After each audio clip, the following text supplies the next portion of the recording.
পথে আপন ছাড়ি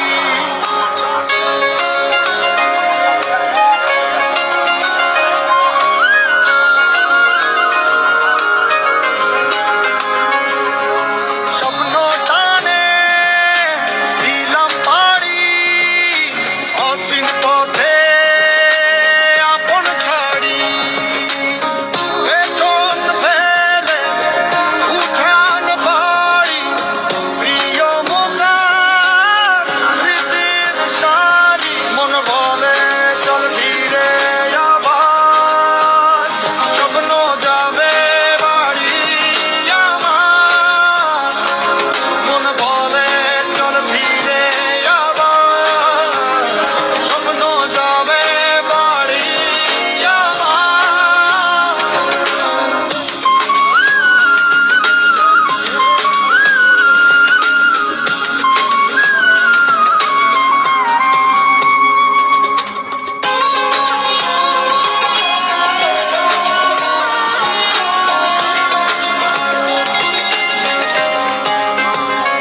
আসছে সেদিন বছর ঘুরে দিচ্ছে রে ডাক আপন সুরে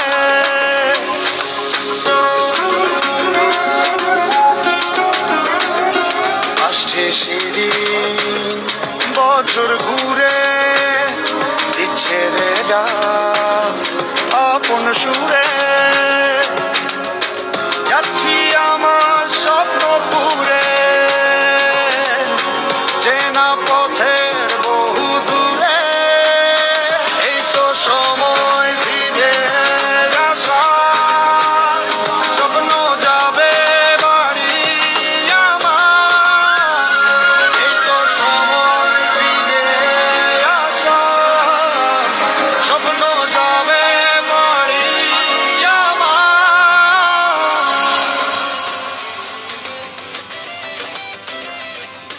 এই তো সময় ফিরে আসার স্বপ্ন যাবে বাড়ি আমার এই তো সময় ফিরে আসার স্বপ্ন যাবে বাড়ি আমার স্বপ্ন যাবে বাড়ি আসছে সেদিন বছর ঘুরে দিচ্ছে রে ডাক আপন সুরে যাচ্ছি আমার স্বপ্ন পুরে চেনা পথের বহু দূরে এই তো সময় ফিরে আসার স্বপ্ন যাবে বাড়ি আমার এই তো সময় ফিরে আসার স্বপ্ন যাবে বাড়ি আমার। আসসালামু আলাইকুম। যেতে যেতে বাবার বাড়ি চলে আসলাম, চট্টগ্রাম দক্ষিণ খুলশী আমার বাবার বাড়ি। তো আমাদের আগের যে বাড়িটা ওটা বিক্রি করা হয়ে গেছে, এটা আরেকটা বাড়ি। এখানে মা আপাতত থাকে, এখন একটা বোনকে নিয়ে মা থাকে।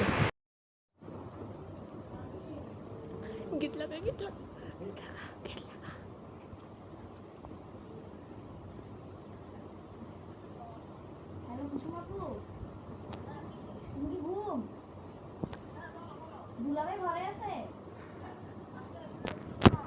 আমার শরীর খুব খারাপ হয়ে গেছে, এটা তাড়াতাড়ি আসতে পারবা? ওষুধ টষুধ কিনি।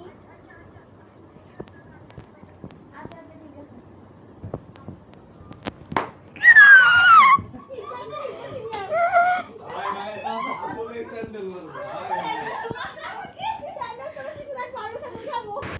তো যাই হোক, আমার ছেলে গেটটা খুলে ফেললো, দেখলো যে আন্টি চলে এসছে ওর। তো আন্টির সাথে হাক করতেছে আমার ছেলে মেয়ে দুজনে, সারপ্রাইজ দিল ওদেরকে। তো ওরা হাক করতেছে, আন্টি তো ধরে ওদেরকে অনেক কান্না করতেছে, অনেক দিন ধরে দেখলো, তাই ভিতরে আসতেই দিচ্ছে না, আর ওখানে ধরে কান্নাকাটি শুরু, এই অবস্থা। তাই আমার বড় বোনের ছেলেকে ধরে আরও কান্না, কারণ ওরা ছোটোকাল থেকে পাশাপাশি থাকতো দুই বোন। তো আপা চিটং ফ্ল্যাট কিনাতে চিটং চলে এসছে, যার কারণে আপা গ্যাপ হয়ে গেছে, ওর কষ্ট হয়, আপাকে মিস করে সে, অনেক অনেক মিস করে সে। এক এক করে সব বন্ধুর সাথে দেখা করতেছে, বন্ধুদের সাথে যাওয়া জোর করে কান্না করতেছে। মা বিরিয়ানি রান্না করলো সবার জন্য, চিকেন বিরিয়ানি, ডিম, সালাদ। মা আসলে অসুস্থ অনেক, মাকে দেখতে গেলাম আমরা সবাই জন্য। তো বেশি কিছু করতে দিইনি মাকে, মা অনেক কিছু করবে বললাম না, এটাতে হবে। আমরা সবাই মিলে মাকে সাহায্য করছি যে যতক্ষণ পেরেছিলাম। তো মা তো মার মতোই কাজ করে। যাই হোক, আমাদের পুরাতন যে বাড়িটা, যেখানে আমাদের শৈশব, কিশোর, আমাদের কৈশোর বিয়ে হয়েছে সব বোনের এই বাড়িতে, সেই বাড়িটা একটু দেখাচ্ছি আপনাদেরকে। তো সেই বাড়িটার নাম, আমার ভাইয়ের নাম ছিল মিজান, বাড়িটার নামও ছিল মিজান মঞ্জিল। তো যাদের কাছে আমরা বিক্রি করেছিলাম বাড়িটা, সেই ভদ্রলোকের নামও ছিল মিজান। তো সে নামটা চেঞ্জ করেনি, সেই নামে মিজান মঞ্জিলই রাখা হয়েছে এবং রাখা আছে আদৌ অবধি। যখনই এই রাস্তা দিয়ে যাই তখনই আমার ভাইয়ের কথা মনে পড়ে, আমাদের সেই পুরাতন বাড়ি, কত আড্ডা দিতাম বান্ধবীদের সাথে। আমাদের ভাড়াটিয়ারা ছিল, ওরাই আমাদের বান্ধবী ছিল।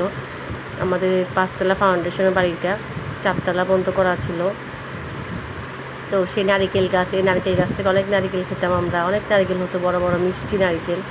তো এখানে বসে আমরা কুতকুত খেলতাম, ব্যাডমিন্টন খেলতাম, আড্ডা দিতাম, শীতকালে রোদ পোহাতাম।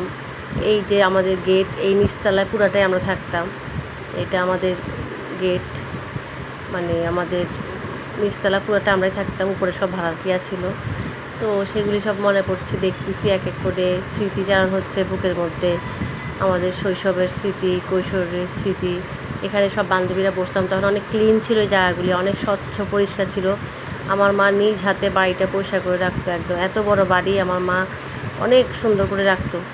সেই বাড়িটা আজকে মরা হয়ে গেছে, কেমন জানি হয়ে গেছে, জরাজীর্ণ মনে হচ্ছে, নিষ্প্রাণ। মানে যাই হোক, আমার কাছে এটা মনে হচ্ছে যেহেতু আমাদের স্মৃতিচারণ করতে গিয়ে অনেক কথাই বলে ফেলছি এখানে।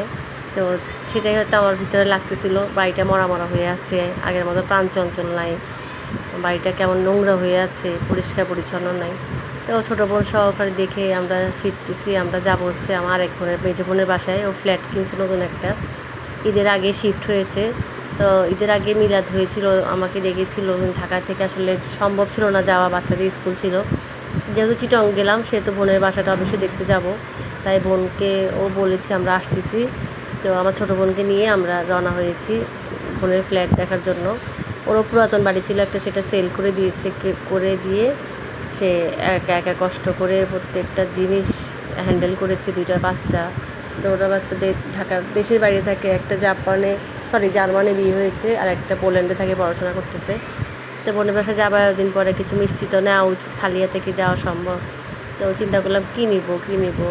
তো একটু মিষ্টি আর দই নিয়ে নিলাম টেস্টিটির থেকে, সামনে সিএনজি থামিয়ে। তো নিয়ে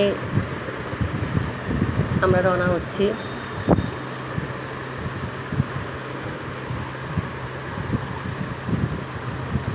লাড্ডু নিলাম, আসলে বেশি মিষ্টি নেই, ঈদের পরে 2-3 দিনের দিন, এটা পয়লা বৈশাখও ছিল সেদিন, তেমন ভালো কোনো মিষ্টিও ছিল না। তো লাড্ডু ভালো লেগেছিলো, লাল লাড্ডু আর হলুদ লাড্ডু নিলাম, আর একটা দই নিলাম।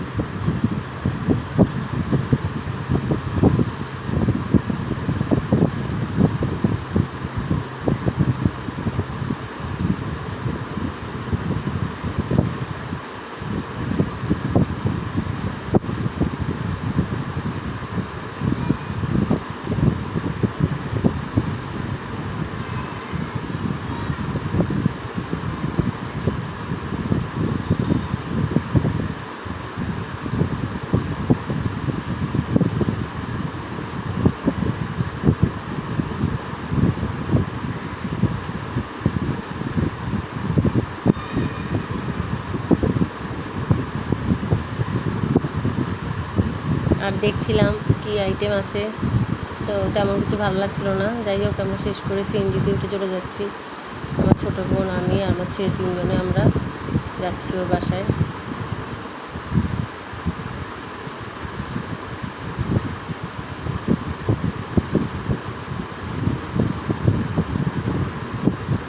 পৌঁছে গেলাম ওর বাসার কাছাকাছি। আমি ঠিক জায়গাটার কথা এখন মনে আসতেছে না, চিটং আসলে অনেক দিন গ্যাপ, তো অনেক জায়গার কথাই আসলে বলতে পারি না। এটাই তার অ্যাপার্টমেন্ট, নতুন হয়েছে, এলাকাটা খুবই সুন্দর, শুধু অ্যাপার্টমেন্ট, এখানে কমার্শিয়াল এরিয়া। তো 10তলা বিল্ডিং। তো অনেক নতুন নতুন ভাইরাস বিল্ডিং উঠতেছে এখানে। তো ঢুকতেই ফার্স্ট বিল্ডিংটাই আপাদের। তো সেইটা লিফটের 3-এ মেবি আপার ফ্ল্যাট। তো আমরা পৌঁছে যাচ্ছি আপার ফ্ল্যাটের উপরে, উঠতেছি আস্তে আস্তে, লিফটের সামনে যাবো এখন।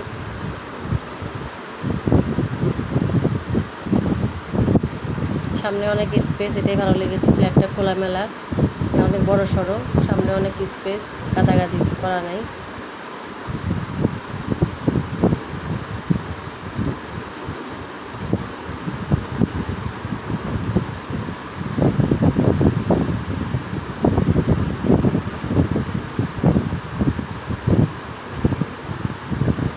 চলে আসলাম।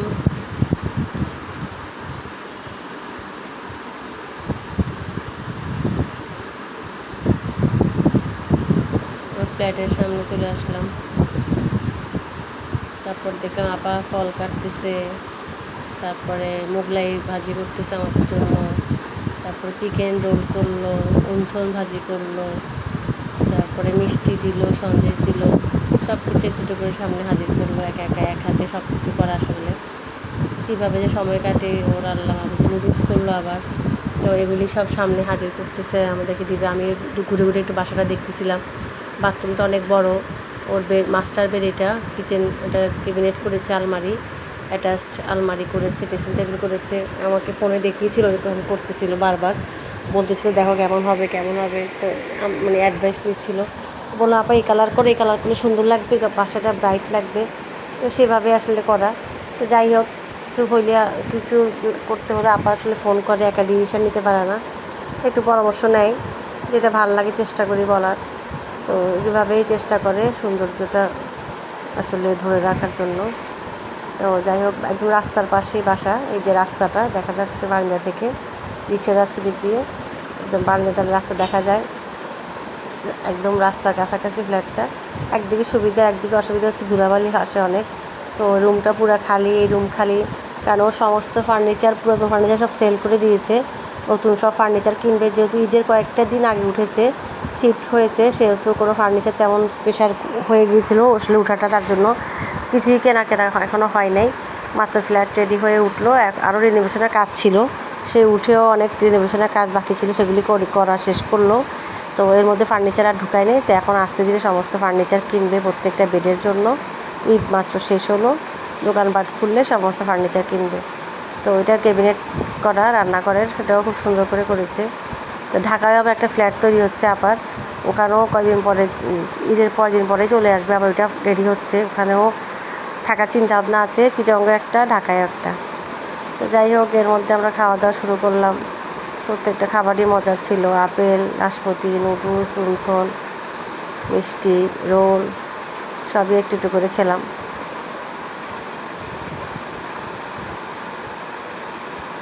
সব শেষ করে বিদায় নিয়ে আম্মা বাসা চলে আসলাম। আম্মা আবার পুরি আনলো আমাদের জন্য, বাচ্চাদের জন্য, সবাই পুরি খাচ্ছে, আমার মেয়েও খাচ্ছে সস দিয়ে। তো সব শেষ করে বিদায়ের পালা, এবার মায়ের সাথে বিদায় নিচ্ছে। আমাদের গন্তব্য শেষ, আমরা ঢাকার দিকে ফিরে চলে আসতেছি। আমার মেয়ে নানুকে আবার একটু কিছু টাকার জন্য, তুমি এটাতে পান খেয়েও, একটু বোরকার কাপড় কিনো, ছেলে মেয়ে দুজনে দিয়েছে। তো নানু নিবে না, জোর করে নানুকে দিল। তো নানুর সাথে খুব হাগ করতেছে, নানু কান্নাকাটি করতেছে ওদেরকে ধরে। বাচ্চারা সব রেডি হচ্ছে, জুতা মোজা পরতেছে ড্রয়িং রুমে বসে।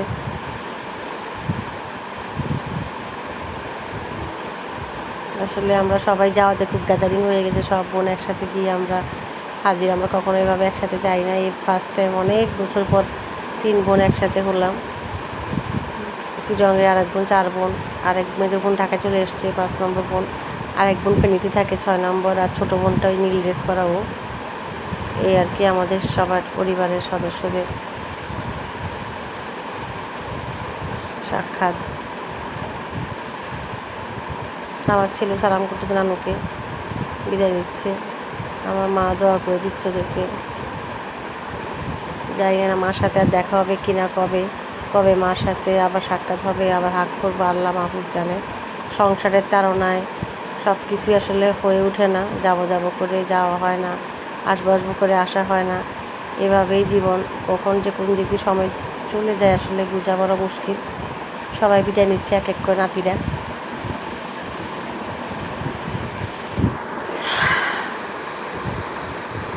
সময় খুব দ্রুত চলে যায় আসলে।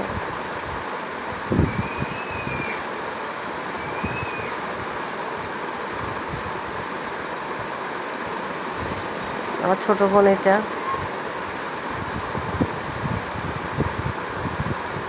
আসলে একা হয়ে যাবে সে আমরা চলে আসার পরে, কষ্ট হচ্ছে তার। দেখবো আনন্দে ছিল 3টা দিন আমাদের সাথে, খাওয়া দাওয়া ঠিকমতো করেছে। আমরা না থাকলেও খাওয়া দাওয়া ঠিকমতো করে না, দেখ শুকিয়ে হাড্ডি হয়ে গেছে একদম, কিছুই নাই তার শরীরে। তার খেতে ইচ্ছা করে না, সবাইকে দেখলে তার খেতে ইচ্ছা করে, তার ভালো লাগে। মার সাথে বিদায় নিচ্ছি বারবার, মনে হচ্ছে বিদায় শেষ হচ্ছে না। এটা আমার সবাই ছোট বোন, এটা টিচার, এটা 5 নাম্বার বোন। বের হয়ে যাচ্ছি আমরা সবাই এক এক করে। শেষ মুহূর্তর বিদায়, শেষ হয় না, শেষ হলেও শেষ হয় না।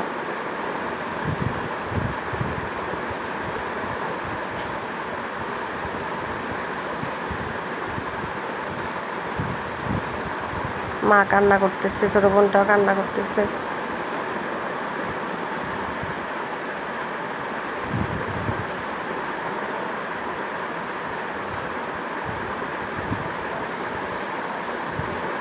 সবাই সিএনজি নিয়ে আমরা চলে যাচ্ছি বাস স্ট্যান্ডে। ছোট বোনটা চলে যাবে তার বাসায় ছেলেকে নিয়ে। 2 ভাই 2 বন্ধুর মতোই, ছোটোকালতে একসাথে বড় হয়েছে 2জন। এটা আমার ছোট বোনের ছেলে, ও ইঞ্জিনিয়ারিং শেষ করছে, ফাইনাল দিয়ে ফেলছে আলহামদুলিল্লাহ, একটা পর্যায়ে চলে এসছে।